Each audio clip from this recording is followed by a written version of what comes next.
જય હિન્દ દોસ્તો, હું છું આપનો દોસ્ત લોક સાહિત્યકાર આઝાદ.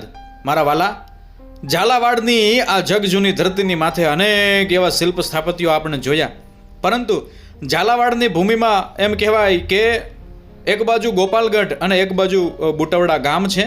તો એક બાજુ એમ કહેવાય કે લીલાપર ગામ છે. તો આ ત્રણેય ગામના તરવેટે વનવગડામાં આ જગ્યાએ અત્યારે હું આવ્યો છું.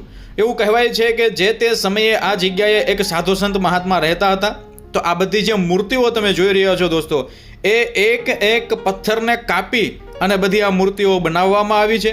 આ બધી મૂર્તિઓ તમે જુઓ, એક છીણી અને એક હથોડો લઈ અને એ સાધુ મહાત્માએ જે પથ્થરો આ જગ્યાએ મોજૂદ હતા એ પથ્થરોને તસે તસું કાપી અને આ બધી મૂર્તિઓ અને બધી પ્રતિમાઓ બનાવી છે. બધી કોતરણી એમણે કરી છે.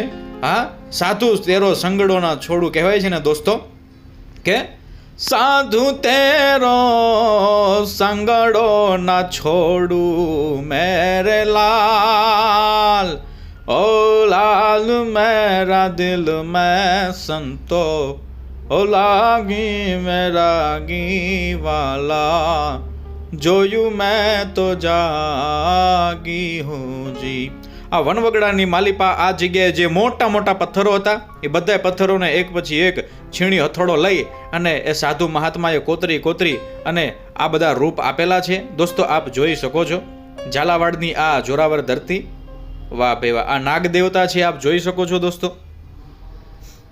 આગળ આપણે શિવલિંગ જોયું, સાધુ સંતની મૂર્તિઓ જોઈ, પ્રતિમાઓ જોઈ, અને આ બાજુ એટલા એમ કહેવાય કે આ તમે જો વિશાળ ખડકમાં હનુમાનજી અને વિશાળ ખડકમાં બાજુમાં ગણપતિજી મહારાજ પણ એ સાધુ સંત મહાત્મા દ્વારા કંડારવામાં આવ્યા છે.